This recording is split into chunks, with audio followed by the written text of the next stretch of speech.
السلام علیکم۔ میں گرمیوں کی چھٹیاں گزارنے اپنے نلحال کے گاؤں آئی تھی۔ ایک دن میں نانا ابو کی زمینوں کی سیر کو نکلی تو ایک لڑکا نہ جانے کہاں سے آیا۔ وہ بولا مجھ سے شادی کر لو۔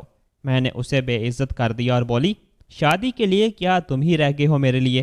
وہ ایک دم اداس ہو گیا اور مجھے بددعا دیتا ہوا چلا گیا۔ میں اس بات کو بھول کر اگلے دن جیسے ہی سیر کو نکلی تو پیاس محسوس ہونے لگی۔ میں نے نہر سے پانی پی لیا۔ تب اچانک وہاں سے ایک عورت گزری اور بولی مبارک ہو بیٹی، جلد ہی صحت مند بچہ جنے گی۔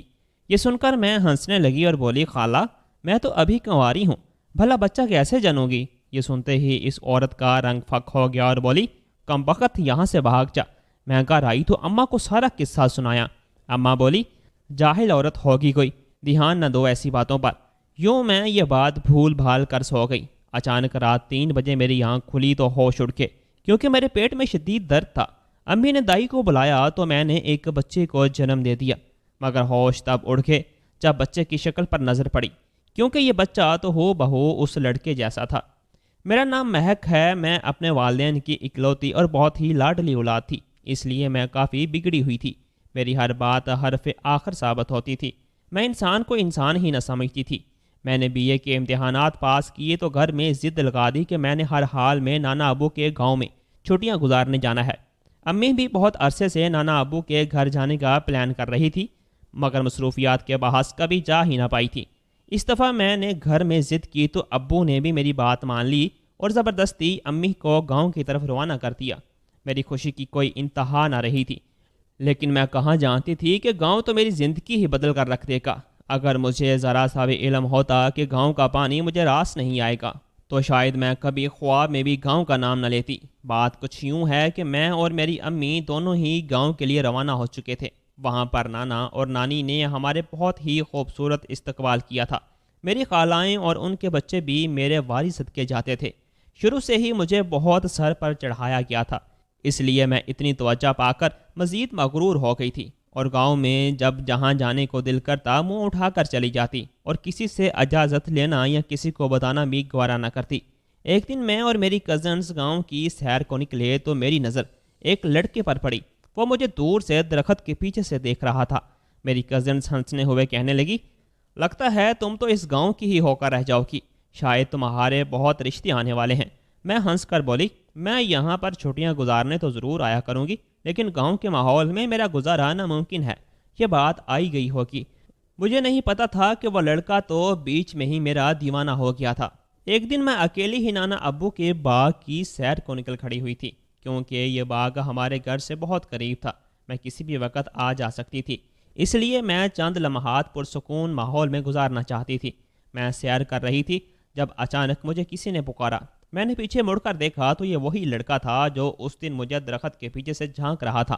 میرے ماتھے پر بل پڑ گئے اور میں نے کہا بولو کون ہو تم؟ وہ لڑکا مجھے دیکھ کر مسکرا دیا۔ میں نے اس کی ظاہری شخصیت کا جائزہ لیا تو وہ ایک بااعتماد لڑکا تھا، لیکن اس کی شخصیت میں ایسا کچھ بھی نہیں تھا کہ متاثر ہوا جا سکے۔ وہ لڑکا بولا مہک میں جانتا ہوں کہ آپ ہمارے گاؤں کی نہیں ہیں، آپ شاید کسی شہر سے آئی ہیں۔ میں نے جب آپ کو پہلی بار دیکھا تو آپ کو پسند کرنے لگا تھا، اس لیے میں نے سوچا کہ میں آپ سے شادی کر کے آپ کو ہمیشہ کے لیے اپنے گاؤں میں ہی رکھ لوں۔ آپ جیسے چاہیں مرضی سے اپنی زندگی بسر کر سکتی ہیں، مجھے بس آپ کا ساتھ چاہیے۔ میرے ماتھے پر پڑے بل مزید گہرے ہو گئے اور میں بولی تمہارا دماغ تو ٹھیک ہے، تم میرے ساتھ اس طرح کی بات کر رہے ہو، کہاں تم اور کہاں میں؟ تم نے کبھی مخمل میں ٹاٹ کا پیوند لگتے دیکھا ہے؟ تمہاری حیثیت ہی کیا ہے؟ میرے ساتھ تمہیں یہ بات سوچ سمجھ کر کرنی چاہیے تھی۔ وہ لڑکا ایک دم سے رونے لگا، اس کی آنکھوں سے آنسو ٹپکنے لگی اور بولا جاؤ میں تمہیں بددعا دیتا ہوں، تم اس گاؤں میں ہمیشہ کے لیے محصور ہو کر رہ جاؤ، تم یہاں سے نکلنا چاہو بھی تو نکل نہ پاؤ، تمہارے مقدر میں اداسی غم اور پریشانی لکھ دی جائے۔ میں بددعا سن کر سہم گئی تھی، کیونکہ میں نے آج تک کسی کے منہ سے اپنے لیے بددعا نہیں سنی تھی۔ وہ لڑکا چلا گیا تو میں بھی بھاگتی ہوئی گھر آ گئی۔ گھر میں بھی میں اس لڑکے کی باتوں کو سوچ کر پریشان ہوتی رہی، لیکن پھر تھوڑی دیر بعد ہی اپنی کزنز کے ساتھ باتیں کرتے ہوئے مجھے یہ لڑکا یکسر بھول ہی گیا۔ میں ایک دم پرسکون ہو چکی تھی۔ رات میں دیر سے سوئی تھی، صبح اٹھی تو میں بالکل پرسکون تھی۔ میں نے ناشتہ کیا اور چہل قدمی کرنے کے لیے باہر نکل گئی۔ میں چہل قدمی کرتے کرتے کافی دور نکل گئی تھی۔ مجھے بہت ہی خوبصورت سا منظر نظر آیا۔ ہر طرف سبزہ ہی سبزہ تھا اور ایک طرف کو تو بہت ہی خوبصورت نہر بہہ رہی تھی۔ مجھے پیاس بھی بہت لگی ہوئی تھی، اس لیے میں بیٹھ کر نہر سے پانی پینے لگی۔ تب ہی مجھے ادھر سے ایک عورت گزرتی نظر آئی۔ وہ مجھے نہر سے پانی پیتے ہوئے دیکھ کر جلدی سے میرے پاس آئی اور مسکرا کر بولی، بیٹی بہت بہت مبارک ہو۔ میں ایک دم حیران ہو گئی کہ یہ عورت جسے میں جانتی بھی نہیں ہوں، یہ مجھے کس بات کی مبارک دے رہی ہے۔ میں بولی، کیوں خالہ، کیا بات ہے، آپ مجھے کیوں مبارک دے رہی ہیں؟ وہ عورت مسکرا کر بولی، یہ نہر ہمارے گاؤں میں اولاد کی نہر کے نام سے مشہور ہے۔ تم نے یہاں سے پانی پی لیا ہے، اب بہت جلد تم بہت ہی خوبصورت سے بچے کو جنم دو گی۔ میں اس عورت کی بات سن کر ایک دم سے سہم گئی تھی، پھر مسکرا کر بولی، خالہ کیسی باتیں کرتی ہو، میں تو ابھی کنواری ہوں، میں کیسے بچے کو جنم دے سکتی ہوں؟ میری بات سن کر وہ عورت شدید پریشان ہو گئی اور بولی، کم بخت، تم نے یہ کیا کر ڈالا؟ تم نے تو خود کو برباد کر لیا، تم نے تو اپنے باغ ہی اجاڑ لیے۔ اب یہاں سے اٹھ کر بھاگ جا، اس سے پہلے کہ تمہیں کوئی اور یہاں پر دیکھ لے اور تمہاری بدنامی جگہ جگہ پھیل جائے۔ میرے تو پسینے ہی چھوٹ گئے تھے، میں شدید گھبرا گئی اور تقریباً دوڑتی ہوئی گھر کی جانب بھاگی تھی۔ میں نے جیسے ہی حویلی کا گیٹ عبور کیا، سب مجھ سے استفسار کرنے لگے کہ مہک تم کہاں چلی گئی تھی، سب ہی تمہیں ڈھونڈ رہے تھے۔ میں ان کی باتوں کا کیا جواب دیتی کہ میں اپنے نصیب اجاڑنے گئی تھی؟ میں نے کسی کی بات کا کوئی جواب نہ دیا۔ میں اپنی ماما کے کمرے میں چلی گئی۔ وہ اس وقت اکیلی ہی بیٹھی قرآن پاک کی تلاوت کر رہی تھی۔ میں ان کے گلے لگ کر پھوٹ پھوٹ کر رونے لگی۔ ماما بولی، بیٹی کیا بات ہے، تم کیوں رو رہی ہو، اور تم صبح سے کہاں غائب تھی؟ میں بولی، ماما میں تو گاؤں کی سیر کو نکلی تھی، لیکن میں نہیں جانتی تھی کہ غضب ہو جائے گا۔ میری ماما ایک دم سے پریشان ہو گئی۔ وہ بولی، بیٹی کیا ہوا ہے، مجھے کھل کر بتاؤ، میرا دل بیٹھنے لگا ہے۔ تو میں نے روتے ہوئے انہیں سارا مواجرہ سنا دیا کہ میں نے اولاد والی نہر سے پانی پی لیا ہے، وہاں پر ایک عورت تھی، اس نے مجھے کہا کہ تم آج ایک بچہ جنو گی، ماما مجھے بچا لیں، میں بچہ نہیں پیدا کرنا چاہتی، میں تو بدنام ہو جاؤں گی۔ آپ تو جانتی ہیں نا کہ میں تو کسی سے محبت بھی نہیں کرتی، میں تو ابھی اپنی تعلیم مکمل کرنا چاہتی ہوں۔ میں شدید گھبرائی ہوئی تھی، اس لیے میں تیز تیز بولتی چلی گئی۔ ماما نے مجھے اپنے ساتھ لپٹا لیا۔ وہ بولی، کیا بات ہے مہک، تم یہ کیسی باتیں کر رہی ہو؟ میں نے تمہاری ایسی تو تربیت نہیں کی تھی کہ تم گاؤں کی ایک ان پڑھ عورت کی باتوں میں آ کر اتنی پریشان ہو جاؤ۔ تم خود اچھی بھلی سمجھدار لڑکی ہو، خود ہی مجھے بتاؤ، کیا لڑکی اکیلی ہی اولاد جن سکتی ہے؟ ہرگز نہیں۔ یہ نہر کا پانی اتنا ہی مفید ہوتا تو آج ہمارے ملک میں کوئی بھی بے اولاد جوڑا نہ ہوتا۔ اس لیے میری بیٹی، تم ان باتوں میں مت پڑو، تمہیں کچھ بھی نہیں ہوگا۔ امی کی باتوں نے میری ڈھارس بندھا دی تھی۔ میں سوچنے لگی کہ میں بلا وجہ ہی اس عورت کی باتوں میں آ گئی۔ میں نے پریشانی کو چھوڑ دیا اور اپنی کزن کے پاس جا کر باتیں کرنے لگی۔ سب کچھ بالکل ٹھیک ٹھاک جا رہا تھا۔ رات میں ہم سب نے مل کر کھانا کھایا اور اپنے اپنے کمروں میں سونے کے لیے چل گئے۔ میں بہت گہری نیند میں سو رہی تھی جب میرے پیٹ میں درد شروع ہو گئی۔ میں درد سے تڑپنے لگی تھی۔ میں اٹھ بیٹھی اور ادھر ادھر دیکھنے لگی کہ اب رات کے اس پہر کیا کروں۔ میں اٹھ کر کمرے میں چکر لگانے لگی، مگر یہ درد کسی طور پر بھی کم نہیں ہو رہی تھی۔ میرے کانوں میں اس عورت کے کہے ہوئے جملے گونجنے لگے۔ وہ عورت کہہ رہی تھی، تم آج ایک بچے کو جنم دو گی۔ یہ سوچتے ہی میرے قدموں تلے سے زمین نکل گئی تھی۔ میں نے بڑی مشکل سے خود کو سنبھالا اور اپنی ماما کے کمرے کی طرف بڑھنے لگی۔ میں نے جیسے ہی ماما کے کمرے میں قدم رکھا تو پھوٹ کر رونے لگی۔ ماما بھی گہری نیند سو رہی تھی۔ وہ میری آواز سن کر ایک دم ہڑبڑا کر اٹھ گئی۔ میں ماما کے گلے سے لگ کر پھوٹ پھوٹ کر رونے لگی۔ وہ بولی، مہک کیا بات ہے، مجھے کچھ تو بتاؤ، میرا دل بیٹھا جا رہا ہے۔ میں بولی، ماما جلدی سے کسی دائی کو بلائیں، میں بچہ جننے والی ہوں۔ میری ماما ایک دم سے مجھے دیکھنے لگیں اور بولی، مہک کیا اول فول بک رہی ہو، تم ابھی کنواری ہو اور کنواری لڑکیاں بچہ نہیں جنتی۔ تم نے اس عورت کی باتوں کو سر پر سوار کر لیا ہے، شاید اسی لیے تمہاری حالت بگڑ گئی ہے۔ یہ معدے کی گولی کھاؤ اور آرام سے جا کر سو جاؤ۔ لیکن مجھے شدید درد ہونے لگا تھا۔ میں امی کے بیڈ پر لیٹ کر تڑپنے لگی تھی۔ ماما بھی پریشان ہو چکی تھی۔ مجھے یوں ہی روتے بلکتے صبح کے 3 بج چکے تھے۔ ماما نے حویلی کے ملازم کو بھیج کر ایک دائی کو بلایا۔ وہ کمرے میں آئی تو میں اسے دیکھ کر ہی پہچان گئی تھی۔ یہ تو وہی عورت تھی جس نے مجھے نہر پر پانی پیتے ہوئے دیکھا تھا۔ وہ مجھے دیکھ کر بولی، یا خدایا، میں نے کہا تھا نا کہ تم نے غضب کر دیا، تم نے اس نہر سے پانی کیوں پیا؟ اب اس کے نتائج کیا سامنے آئیں گے، اللہ ہی خیر کرے۔ درد اس قدر بڑھ چکی تھی کہ میری آنکھیں بند ہونے لگیں۔ اس دائی نے ماما کو کمرے سے باہر بھیج دیا۔ تقریباً آدھے گھنٹے بعد میں نے سن ہوتے ہوئے دماغ سے کسی نوزائیدہ بچے کے رونے کی آواز سنی تھی۔ اس کے بعد مجھے کچھ خبر نہ تھی، نہ جانے میں کتنے گھنٹے سوتی رہی تھی۔ جب میری آنکھ کھلی تو میرے پہلو میں ایک چھوٹا سا بچہ لیٹا ہوا تھا، ساتھ ہی میری ماما بیٹھی آنسو بہائی جا رہی تھی۔ ماما بولی، مہک یہ کیا ہو گیا ہے؟ ہم تو یہاں خوشیاں لینے آئے تھے، یہ رسوائی ہمارا مقدر کیوں بن گئی؟ میں غصے سے پھنکار کر بولی، یہ سب آپ کی وجہ سے ہوا ہے، آپ نے مجھے کیوں نہ بتایا کہ گاؤں میں ایسی کوئی نہر بھی موجود ہے؟ ماما رونے لگی اور بولی، بیٹی مجھے ایسی باتوں پر سرے سے کوئی یقین تھا ہی نہیں، یہ تو ہمارے بچپن کا قصہ تھا کہ نہر کا پانی پینے سے اولاد ہو جاتی ہے، بھلا مجھے کہاں علم تھا کہ یہ قصہ تمہارا بچپن ہی کھا جائے گا۔ ماما بدنامی سے بہت خوفزدہ ہو چکی تھی۔ میرے نانا ابو اپنے گاؤں کے چودھری تھے، وہی پنچایت لگا کر فیصلہ سنایا کرتے تھے۔ اب اگر یہ بات گاؤں میں پھیل جاتی کہ ان کے شہر سے آئی کنواری نواسی نے بچہ جنم دیا ہے تو ان کی کیا عزت رہ جائے گی؟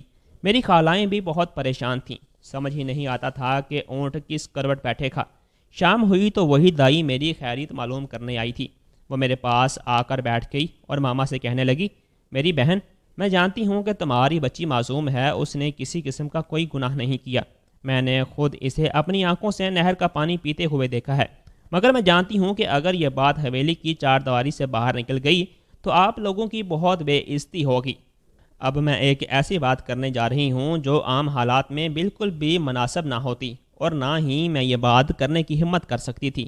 بات یہ ہے کہ اگر آپ مہک کی شادی میرے بیٹے سے کر دیں گی تو میں یہ بات سب سے چھپا لوں گی کہ آپ کی کنواری بیٹی نے بچہ جنا ہے۔ میں گاؤں میں یہ ہی مشہور کر دوں گی کہ یہ بچہ میری بہو کا ہے، وہ بانجھ ہے، اس کی شادی کو 5 سال ہو چکے ہیں مگر بچے کی کوئی امید نہیں ہے، اس طرح اس کو بچہ بھی مل جائے گا اور آپ کی عزت بھی رہ جائے گی۔ ماما بہت پریشان تھی، وہ بولی، میری بیٹی بہت ہی نازوں سے پلی ہے اور یہاں پر چولہے کی کام نہیں کر پائے گی، اس کا تو گاؤں کے ماحول میں دھم گھٹ کر رہ جائے گا۔ وہ دائی بولی، شادی کے بعد اگر آپ کی بیٹی کو مہارانی بنا کر نہ رکھا تو پھر کہنا، بلکہ میرا بیٹا بھی شادی کے بعد آپ کا ہی ہو جائے گا، دل چاہے تو اسے بھی اپنے ساتھ لے جائیے گا۔ ماما نے سوچنے کے لیے وقت مانگا تو وہ دائی اٹھ کر چلی گئی۔ ماما خالہ سے باتیں کرنے لگی۔ ماما کہنے لگی کہ مجھے اس دائی کی سمجھ نہیں آتی کہ یہ کیوں میری عیب دار بیٹی کو اتنے چاؤ سے بیاہنا چاہتی ہے۔ خالہ کہنے لگی، سونیا زیادہ سوچو مت، یہ دائی گو کہ ہے تو غریب مگر اچھی عورت ہے، اس کے نیت میں کوئی کھوٹ نہیں ہے، یہ تو بس اس لیے چاہتی ہے کہ تمہاری بیٹی سے اپنے بیٹے کی شادی کر دے، کیونکہ ایسے لوگ اچھے گھروں میں رشتہ کرنے کے شوقین ہوتے ہیں۔ اس کے لیے یہ بڑے فخر کی بات ہوگی کہ اس کے بیٹے کی شادی گاؤں کے چودھری کی نواسی سے ہوئی ہے۔ ماما پریشان تھی کہ بابا کو کیا جواب دے گی، مگر حالات سے مجبور ہو کر انہوں نے انتہائی قدم اٹھانا پڑا اور مجھے اس دائی کے بیٹے سے نکاح کر کے رخصت کر دیا۔ میرا دل خون کے آنسو رو رہا تھا، مجھے اپنے بچے سے بھی کوئی خاص لگاؤ نہیں تھا، نہ ہی میں اس کا خیال رکھتی تھی۔ ایک ایسا بچہ جس نے میری خوشیاں مجھ سے چھین لیں، وہ کیوں کر مجھے اچھا لگ سکتا ہے؟ شادی کے دن ہی میری ساس نے مجھ سے اجازت لے کر وہ بچہ اپنی بہو کو دے دیا تھا، جبکہ میں گھونگھٹ اوڑھ کر بیٹھی یہ سوچ رہی تھی کہ آخر زندگی نے میرے ساتھ کیسا ستم کر ڈالا ہے۔ تھوڑی ہی دیر بعد میرا شوہر کمرے میں آ گیا، اس نے میرا گھونگھٹ اٹھایا تو قدموں تلے سے زمین نکل گئی تھی، کیونکہ وہ میرا شوہر تو وہی لڑکا تھا جس نے اس دن نانا ابو کے باغ میں دھتکار دیا تھا۔ میرے چہرے کی اڑتی رنگت دیکھ کر وہ ہنس کر بولا، مہک بی بی، زندگی کبھی کبھی ہمیں سرپرائز بھی دیا کرتی ہے۔ میرا نام وقاص ہے، شاید اس سے پہلے تم نے جاننے کی کوشش نہ کی ہو، آج تم میری ہو کر میرے سامنے بیٹھی ہو، مگر تم میری نظروں میں اپنی اہمیت کھو چکی ہو۔ امی کہتی ہیں کہ تم نے نہر کا پانی پیا تھا، اس لیے تمہیں اولاد ہوئی ہے، مگر مجھے لگتا ہے کہ شہر کی لڑکیوں کے کردار پر بھروسہ نہیں کرنا چاہیے۔ ہو سکتا ہے کہ تم اور تمہاری ماں شہر سے صرف اس لیے یہاں پر آئی ہو کہ تم امید سے ہو گئی ہوگی۔ مجھے نفرت ہے بدکردار لڑکیوں سے۔ وقاص نے میرے منہ پر الفاظ کے کئی تھپڑ برسا دیے تھے، میری آنکھوں سے کئی آنسو ٹوٹ کر گر پڑے تھے۔ وقاص اٹھ کر باہر چلا گیا تو میں اپنی زندگی کے متعلق سوچنے لگی تھی۔ حالات نے کس طرح پلٹا کھایا تھا کہ میں تو دھنگ رہ گئی تھی۔ وہ رات میری زندگی کی بری راتوں میں سے پہلی رات تھی، اس کے بعد غموں کے پہاڑ مرچ کر ٹوٹ پڑے تھے۔ وقاص اٹھتے بیٹھتے الفاظ کے چابک مجھے مارتا رہتا تھا۔ میری ساس اچھی تھی، وہ کہتی تھی کہ تم معصوم لڑکی ہو، میں گواہ ہوں اس بات کی کہ تمہارے کردار میں کسی قسم کی کوئی کھوٹ نہیں ہے، تم فکر نہ کرو، ایک نہ ایک دن وقاص بھی سدھر جائے گا۔ میری جٹھانی میرے بچے سے جان وارتی تھی، سارا دن اس کے ساتھ کھیلتی، اس کا خیال رکھتی۔ ایک دن وہ میرے پاس آ کر بیٹھ گئی اور بولی، مسکان ایک بات کہوں، تم بھی مجھ سے میرا ضامن تو نہیں لے لو گی؟ شادی کے اتنے سالوں بعد میری گود میں بچہ آیا تو ایسا لگتا ہے یہ میرا ہی ہے، میرا وجود کا ٹکڑا ہے۔ اگر یہ مجھ سے دور چلا گیا تو میں جی نہیں پاؤں گی، میں جیتے جی مر جاؤں گی۔ میں ہنس کر بولی، مجھے اس بچے سے کوئی لگاؤ نہیں ہے، میں پاگل نہیں ہوں کہ ایک چاہت کرنے والی عورت سے یہ بچہ چھین لوں۔ وہ مجھے دعائیں دیتی ہوئی اٹھ گئی تھی۔ میری ماما واپس شہر چلی گئی تھی۔ اس بات نے وقاص کو شیر کر دیا تھا۔ اب وہ مجھ پر ہاتھ اٹھانے لگا تھا۔ وہ اکثر کہتا تھا کہ تم نے مجھے ایک بار ٹھکرایا تھا، میں تمہیں بار بار ٹھکراؤں گا، تب تمہیں علم ہوگا کہ یہ سب کچھ جھیلنا کتنا کربناک ہوتا ہے۔ ایک رات مجھے ضامن کے رونے کی آواز مسلسل آتی رہی تھی۔ دل میں خیال آیا کہ جٹھانی سے جا کر تو پوچھوں کہ آخر معاشرہ کیا ہے۔ میرا جیٹھ شہر سے باہر ہوتا تھا، اس لیے میں رات کے پچھلے پہر اس کے کمرے کی طرف چل دی تھی۔ کمرے سے مجھے میرے نام کی آواز سنائی دی تو میرے بڑھتے قدم خود بخود رک گئے تھے۔ میری جٹھانی رو رو کر میری ساس سے مخاطب تھی۔ وہ بولی، امی شادی کے اتنے برسوں بعد اللہ نے مجھے اولاد دی تھی، مگر آپ نے مجھے اس کی شکل بھی نہ دیکھنے دی، اور میرے پہلو سے اٹھ کر آپ نے میرا بچہ مہک کو دے دیا۔ میرا بیٹا میرے جگر کا ٹکڑا 2 دن مجھ سے دور رہا تھا، مجھے وہ وقت نہیں بھولتا۔ میرے دل میں بدگمانی جگہ بنا چکی ہے۔ مجھے علم ہے کہ مہک کو اس بچے سے کوئی لگاؤ نہیں ہے، مگر وہ اسی مان میں جی رہی ہے کہ اس نے بیٹے کو جنم دیا ہے۔ جب میرا ضامن بڑا ہو جائے گا تو وہ مجھ سے اسے چھین لے گی۔ میری ساس کی آواز آئی۔ وہ میری جٹھانی سے کہہ رہی تھی کہ بیٹی تم غم نہ کرو، ضامن کل بھی تمہارا تھا اور آج بھی تمہارا ہے۔ تم جانتی ہو نا کہ میں نے ساری زندگی بڑی غربت میں گزاری ہے، مگر میں نے کبھی کوئی غلط کام نہیں کیا، شرافت کا دامن کبھی نہیں چھوڑا، مگر انسان اولاد کی خاطر سب کچھ کر گزرتا ہے۔ میں نے یہ سب وقاص کے کہنے پر کیا ہے۔ اس نے مہک کو دیکھا اور پسند کر لیا۔ جب وقاص نے مہک سے شادی کی بات کی تو اس نے میرے بیٹے کو جھڑک دیا۔ وقاص نے اسی دن قسم کھا لی تھی کہ ہر قیمت پر مہک کو حاصل کر کے ہی رہے گا۔ اس نے مجھ سے کہہ رکھا تھا کہ امی اگر آپ نے میرے لیے راستہ ہموار نہ کیا تو میں مہک کو اغوا کر لوں گا۔ اس کی بات سن کر میرا دل دہل گیا تھا۔ تم تو جانتی ہو نا کہ وقاص کتنا ضدی ہے، وہ اپنا کہا سچ کر کے ہی رہتا ہے۔ میں نہیں چاہتی تھی کہ چودھریوں کی بیٹی اغوا ہو، اس طرح ان کی عزت خاک میں مل جاتی اور مہک بیچاری کی زندگی بھی تباہ ہو جاتی۔ اس لیے میں نے مہک کو عزت سے بیاہ کر لانے کے لیے یہ سب کیا ہے۔ گو کہ میرا طریقہ غلط تھا، مگر میرا مقصد غلط نہیں تھا۔ میں نے اپنے بیٹے کو انتہائی قدم اٹھانے سے روکنے کے لیے بس اتنا کیا کہ اپنے بچپن کی ایک بھولی بصری یاد کو میں نے تازہ کر دیا تھا۔ بچپن میں سنا تھا کہ اس گاؤں میں ایسی نہر ہے، جو لڑکی بھی اس سے پانی پی لے وہ حاملہ ہو جاتی ہے۔ میں نے تو وہ نہر دیکھی بھی نہیں تھی کہ کہاں تھی وہ۔ میں نے اس دن مہک کو پانی پیتے دیکھا تو جھوٹ بول دیا کہ یہ تو وہی نہر ہے۔ پھر دوپہر میں نے اپنی ایک جاننے والی کی ہاتھ مہک کے لیے جلیبیاں بھیج دیں۔ ان میں نے درد کی دعا ملائی تھی۔ اس دعا کا اثر ہوتے ہوئے رات ہو چکی تھی۔ ادھر سے تمہاری طرف سے خوشی ملی تو ادھر مہک کی طبیعت بگڑ گئی، اس لیے میں ضامن کو اٹھا کر وہاں لے گئی۔ لیکن دیکھ، وعدے کے مطابق تمہارا بچہ تم سے ملا دیا نا۔ کبھی کبھار میں سوچتی ہوں کہ مجھے وقاص کی محبت میں یہ انتہائی قدم نہیں اٹھانا چاہیے تھا، کیونکہ وہ تو بالکل بھی اچھا شوہر ثابت نہیں ہوا، بلکہ وہ تو مہک کو جوتے کی نوک پر رکھتا اور اس کو کردار کے تانے دیتا ہے۔ وقاص نے میرا سر شرم سے جھکا دیا ہے۔ یہ باتیں سن کر میں لرزنے لگی تھی۔ مجھ میں مزید کھڑے ہونے کی ہمت نہ رہی تھی، اس لیے میں دبے قدموں اپنے کمرے میں واپس آ گئی تھی۔ وہ ساری رات میں نے بڑی اذیت میں گزاری تھی۔ صبح جیسے ہی وقاص گھر سے نکلا تو میں بھی اپنی ساس اور جٹھانی سے نظریں بچا کر اپنے نانا ابو کی حویلی بھاگ گئی تھی۔ وہاں جا کر میں نے اپنے والدین کو فون کر کے بلا لیا تھا۔ جب وہ آئے تو میں نے سارا قصہ کھول کر ان کے سامنے رکھ دیا تھا۔ ابو تو غصے سے پاگل ہی ہو گئے تھے۔ انہوں نے ملازم کو بھیج کر وقاص کو حویلی بلوایا اور اس کی خوب درگت بنائی، پھر زبردستی مجھے طلاق دلوا کر اسے پولیس کے حوالے کر دیا تھا۔ میں نے شہر جا کر اپنی تعلیمی سلسلہ جاری کر لیا تھا۔ میں جانتی ہوں کہ میری زندگی ایک غلط شادی پر ختم نہیں ہو گئی، آگے اللہ نے یقیناً میرے لیے کچھ بہت اچھا کر رکھا ہوگا۔ امید پر دنیا قائم ہے۔ دوستو، کہانی اچھی لگی ہو تو ویڈیو کو لائک اور چینل کو سبسکرائب لازمی کر دیجیے گا، تاکہ ہماری آنے والی ویڈیوز آپ لوگوں تک بآسانی پہنچ سکے۔ اللہ حافظ۔